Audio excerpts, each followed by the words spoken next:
Magandang araw mga idol, boxing update po tayo. Cuadras Casimero ay magbabalik na sa Lona sa taong 2025. Yan ang mga sinabi ng ating pambato na si Alas. At talaga excited na daw ito na lumaban uli sa Lona.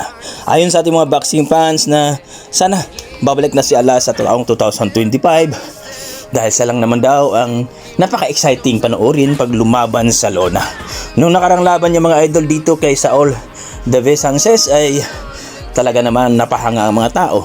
Kahit pa ay dihado, pero naipanalo pa rin ang laban by TKO in round 1. Ayon sa ating mga boxing fans, si Alas na lang daw ang may kakayahan na talaga itong talunin itong sina Uy Inoue. Kaya naman daw na todo takbo itong sina Uy Inoue para di talaga mapalaban dito kay Casimero. Ayon sa ating mga boxing fans, sana po ay itong si Casimero ay